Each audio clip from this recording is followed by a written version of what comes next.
I'm here with Dead Levee. How are you guys doing? Fantastic.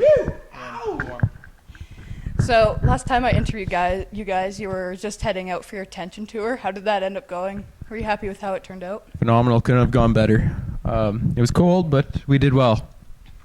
I really love the Tension Tour. Eastern Canada is beautiful. I hope to move out there one day. Yeah, it was great, and we were also really fortunate with the timing of it all. Like, got back and stayed at home. Yeah. Yeah, it was crazy. We spent 5-6 weeks on the road and then come home and the world ended. It was essentially no, it was good though. And do you have a favorite stop that you stopped at or show you played? I loved, let's see, Charlottetown, Prince Edward Island was groovy. Oh, yeah. It was a gnarly one, but my favorite was probably Toronto. Let's be honest, Bovine.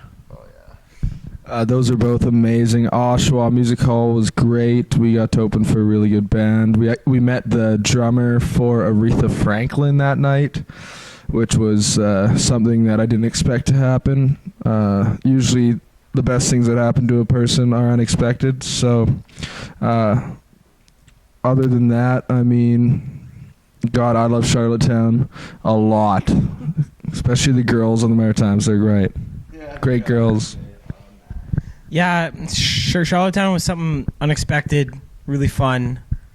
Like, just it was. They're crazy there. It actually seemed pretty much like home. It's like an island, Saskatchewan, really. Yeah, it is. And I also like Bovine, fantastic, and in Toronto. But I got to also just say how sweet Winnipeg was. Obviously, it's not like that's not a new place for us, but that was just a particularly fun show at a great venue at the Pyramid. Yeah. A lot of great guys from Winnipeg that we got to play with that night, eh, boys? Yeah, we hang out with our friends, really. Yeah. Yes. And like you said, you just got off that tour and like everything shut down. So what have you been doing to keep yourself busy during lockdown? Well, just like the fact of the matter is literally 4 days after we got home, travel interprovincially was shut down. And all of the first stages of like COVID prevention were put in place. So first of all, we're fortunate we didn't end up catching it. And second of all, we were just so fortunate to be able to complete our tour. There's like a lot of bands that got stuck mid-tour out in Ontario, Eastern Canada, had to drive like 24 hours straight back home, didn't get to play any more gigs. So like thanks to the rock and roll gods for sure. And then to answer your question, I might have to get you to ask it just one more time. What have you been doing to keep yourself busy during lockdown? Working really hard on songwriting, rehearsing, and our personal lives are flourishing at this point. Like, I mean, I started a garden. I haven't had time for that in a long time, and got a job. Also haven't had time for that in a long time. Just things that I couldn't have ever imagined myself doing. Like really normal stuff, exceptionally normal lifestyle. It's great. I love it. Amen. That sums it up. Like, let's be honest. Yeah, there's not much else to say. He pretty much covered every list. Yeah, we've been chilling and growing as human beings. That's right. We were burning a candlestick at both ends, and we almost kind of needed it a little bit. Yeah, it was nice to kind of rehabilitate ourselves, essentially. Mm-hmm. And you guys just released your Live at Studio One EP. What was it like to record that? Oh my God. How long do you have? I almost like to compare it to like the Eagles' The Long Run. Do we have to talk into these mics to pick up? It should pick up like that. Yeah. But yeah, it was a super long process. Started back in December 2018. 2018, yeah. Went into Studio One in Regina, CBC Studio One, and we had all these great songs, and we spent months in the studio and writing. It was actually a very creative point in our career. A lot of great stuff came of it, but we didn't feel comfortable releasing any of the tracks that we accumulated over this time. We just weren't fully ready. They needed work still.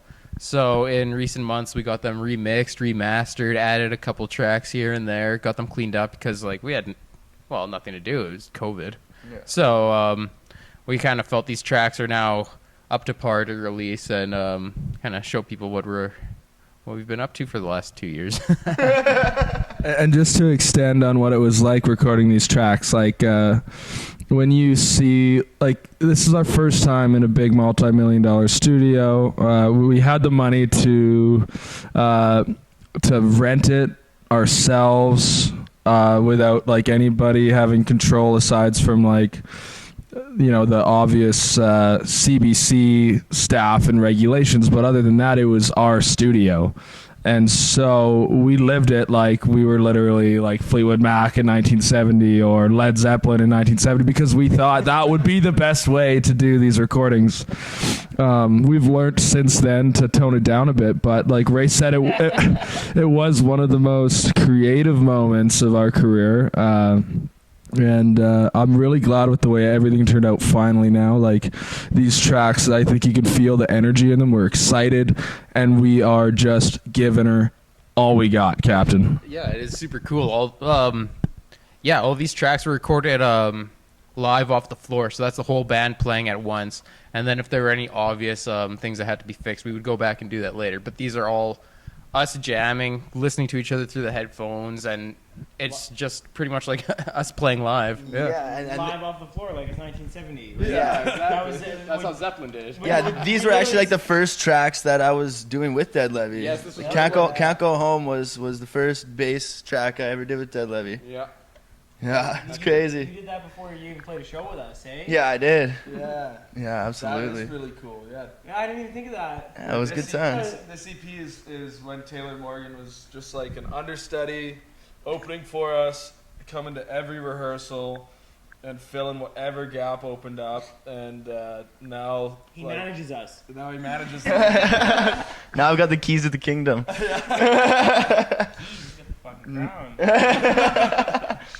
And you guys mentioned you've been doing some writing during lockdown. What's your writing process like? Oh, that's a good one. So, I'll let Ray start this one off. Well, if we're starting on a new song, it's one of the guys will bring a riff.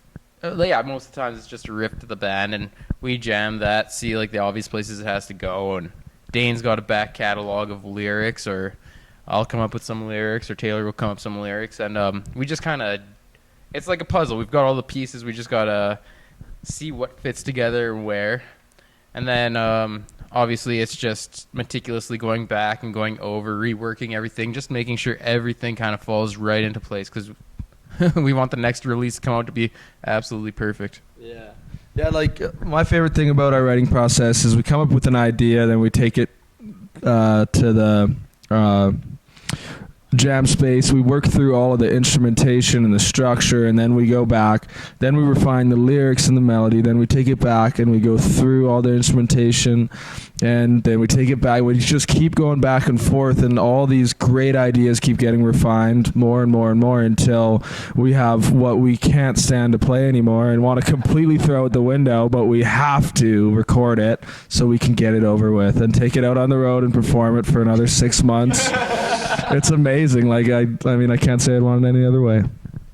It's also really fun now with where we've gotten with the writing. Like Dane said, we have this process of, and we take those riffs and we grind it out and we figure out the pre-chorus and all that jazz and the structure and the lyrics, and we do that a few times and then we demo it. And now we're the fortunate enough to have the friends in people like our Uncle Leon, lead singer of the Lazies, Leon Harrison. He's kind of become our mentor, and well, kind of is. And so everything we do, we then bring it to him, and he kind of gives us some pointers and works with us and tells us to go back, suggest this, and we kind of go back and forth with basement recordings with him, emailing back and forth. And then he even on some of the last ones, he linked us up with John from Monster Truck, which is, you know, a little bit of a childhood dream of mine to even just meet Monster Truck, never mind like do writing sessions with John. Yeah, exactly. Spend hours on the phone with him. So yeah, we've been really fortunate to now have not only our own woodshed process, but we're getting insights and mentoring from huge Canadian successes. Mm-hmm. Guys we've always looked up to. Yeah. Amen. Got anything to say there, T? I got nothing to say, really. I mean, we covered it all. But it is really, really cool that these people that we look up to and used to look up to when we were younger, they're interested in working with us and interested in working on songs with us, and that's just the coolest part, lately at least. Yeah, for sure. And who would you say some of your biggest influences are to your music? I would say, I don't know, the Glorious Sons have a good vibe with us. Who else would you say, Red? What if we just did our individual Yeah. influences, and then you get a pretty good idea when that's all. Yeah. All right. Well, like for me, it's like Motley Crue, the Black Crowes, and probably Led Zeppelin. Those are my three biggest influences, I'd say. I'll give you a British one, Led Zeppelin, an American one, Aerosmith, and a Canadian one, the Glorious Sons. There you go. I was given a cult CD at a young age, and also a ghetto blaster, and I cleaned my room from like the age of 10 years old to 14 listening to that same Cult CD. So the Cult had a huge influence. I didn't even realize it until I started listening to them again, and I was listening to my vocal recordings, and I was like, shoot. All right, okay, I see what happened there. And then I obviously love Led Zeppelin. Used to be like in a bit of a Zeppelin stoner rock cover band. That was like how I started out playing in bands. And I really love the Eagles and like all that soft outlaw country rock and southern rock. As far as Canadian influences, the Guess Who, Glorious Sons, and One Bad Sons. I got to see them in university, and I was like, hey, I think I could do that. So I've been giving her all I got since. Growing up, I was born and raised a metalhead through and through. Doesn't really translate too much to Dead Levee, but I think you can probably hear a little bit and if you pay attention to what I'm doing personally. So yeah, very Sabbath, diehard Metallica fan, all even stuff like Dio, but of course I like all that, all the classic. I'd say mostly where I grasp my musical influence would be somewhere between Sabbath and Skinner. There we go. And you guys are really talented at what you do, so how'd you all get into music, like playing your instruments? So when I was 7 years old, my parents separated, and my dad threw a guitter at me, and I shouldn't say throw. That sounds a little aggressive, but he handed me a guitar, and no, he handed it to me, and he said, "This is gonna help you cope with all your problems." And ever since then, that's pretty much how it's been going. And played in a couple bands in high school, and then when I was 18, I graduated and kind of worked in the oil field a little bit, and met these guys, and my 7-year-old music dreams have slowly become more and more real every week, every day. For me, guess it was all the roots start with just as a child driving around with my mom listening to Meatloaf, Zeppelin, Beatles. My dad was always cranking the AC/DC and April Wine. And then at the age of 14, I bought Appetite for Destruction, and the rest is history. Started multiple bands. All of them have, collapsed, burnt in flames. But, Dead Levee's still going strong. So so here I am. Fingers crossed, buddy. When I was like 10 years old, maybe 11, my dad pulled this big black box out of the closet while he was having some drinks with some friends, pulled out what I now know is a Fender Newporter Rosewood acoustic guitar, and the first chord he played was the opening riff to Taking Care of Business, and everybody started singing along, and I was like, I want to do that. That looks really cool. And then I made a deal with my dad that if I learned this little songbook, he'd get me into classical guitar lessons. And also, like, if for every $1 that I saved, he'd put $2 forward, and we bought like a $90 electric guitar. 16 years old, rock and roll, the girls kind of happened. I was like, classical guitar just isn't doing it for me here. So I dropped out of all of my music lessons and just ran around like a chicken with my head cut off, trying to play like every AC/DC riff and chord I could. somewhere in that process, I started like yelling and screaming, and someone was like, "Hey, that sounds pretty good." Like, and I was like, "Well, I got the balls to like stand in front of everyone and do it, so like I guess I will."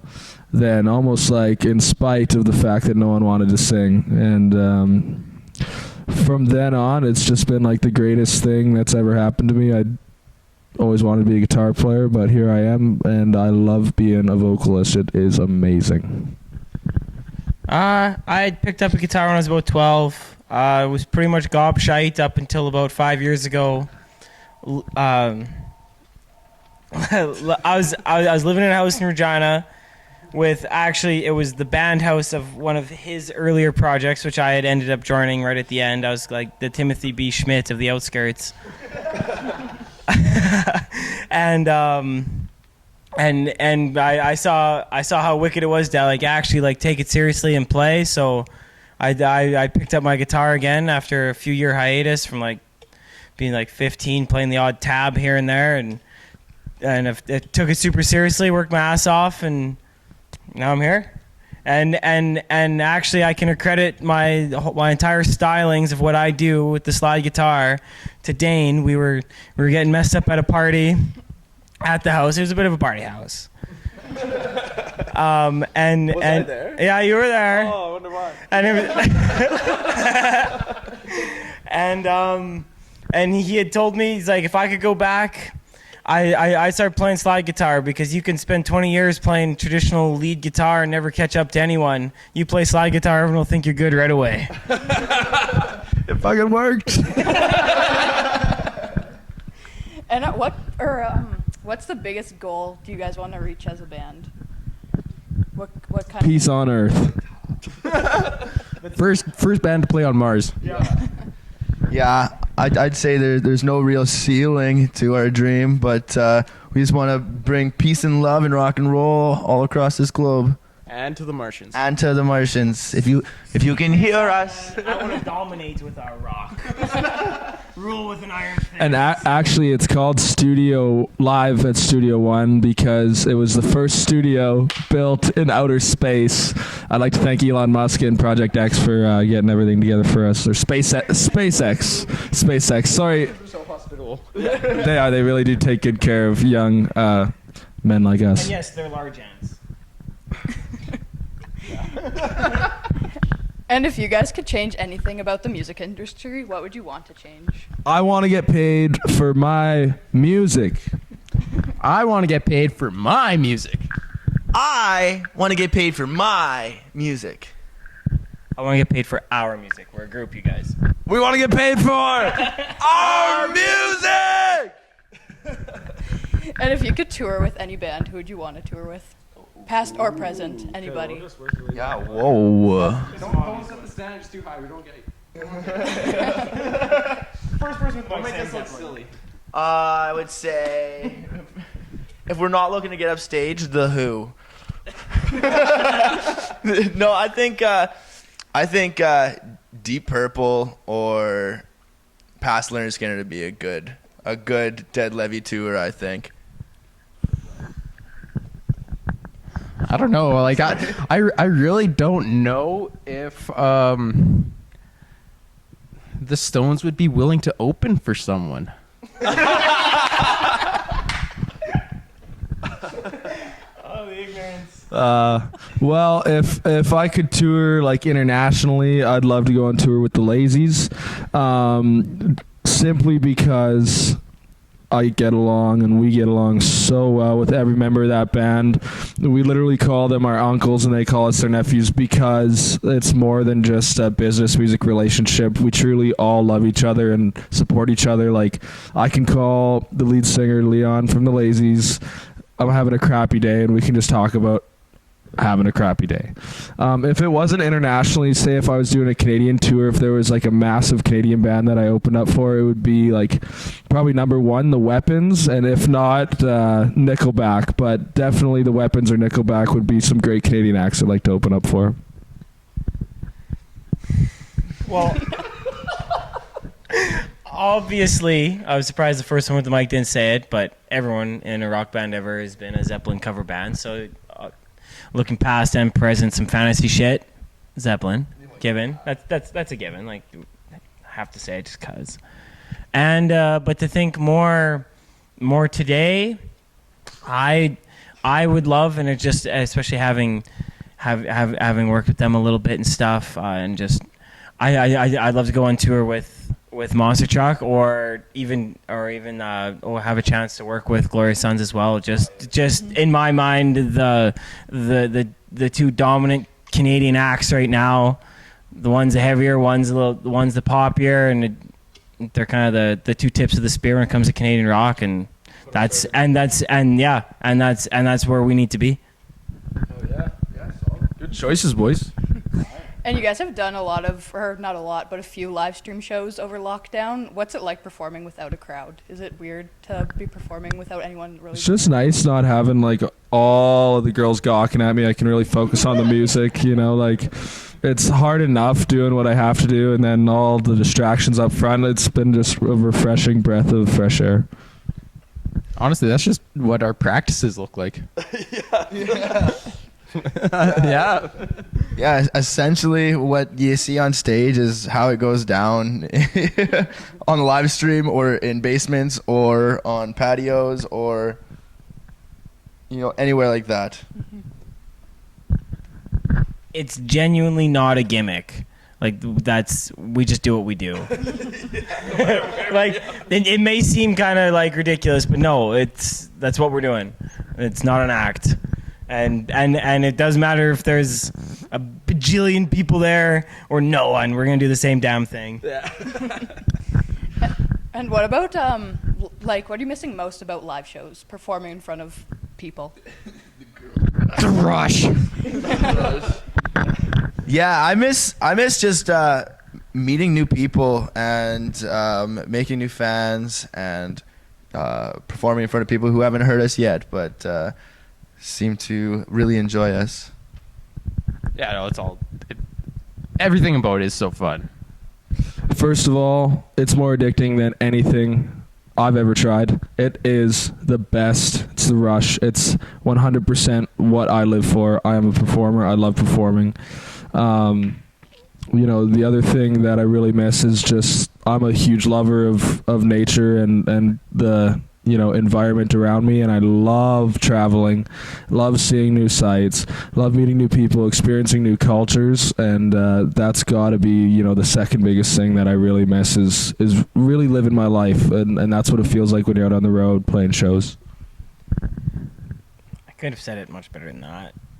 Like, the big thing for me is, comparing it to the live stream thing is, we're doing our thing regardless, but when it's packed front row with people, we're getting energy back.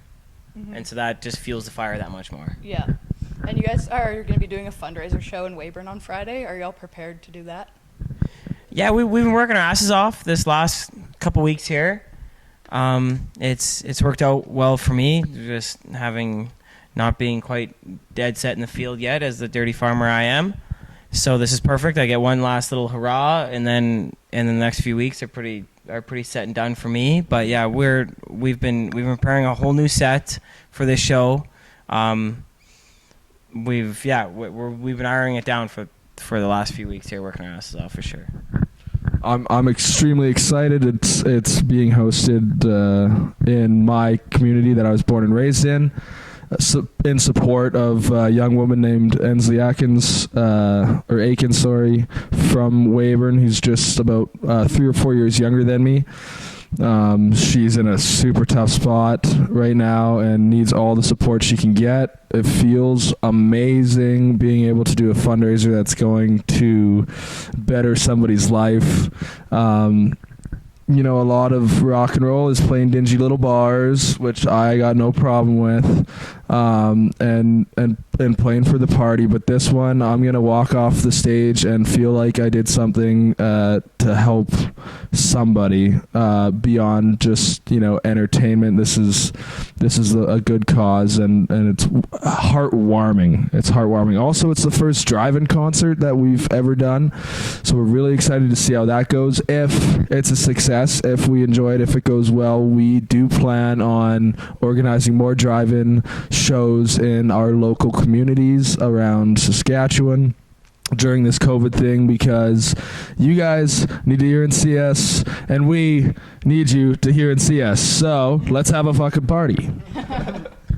I'm just happy to help. No, I think it's a great cause. I think it's going to be a fun show. And yeah, honestly, I'm just happy to help, because that, like, it brings a community together to help out somebody in, honestly, like, great need of it. So we're ecstatic to be out there. It's going to be fun. Yeah, so the show, as we said, is a fundraiser for Ensley Akins. Yep. And that's on Friday at the Weyburn Exhibition Grounds. Gates are at 5:30. Tickets are $40 when you get there. And it like we've said the past 3 miles over here, it's a good cause, and anybody should come and support if they can. Mm-hmm. So have a good show on Friday, and thank you guys for doing an interview. Thanks, Vic. Everybody say thank you. Thank you.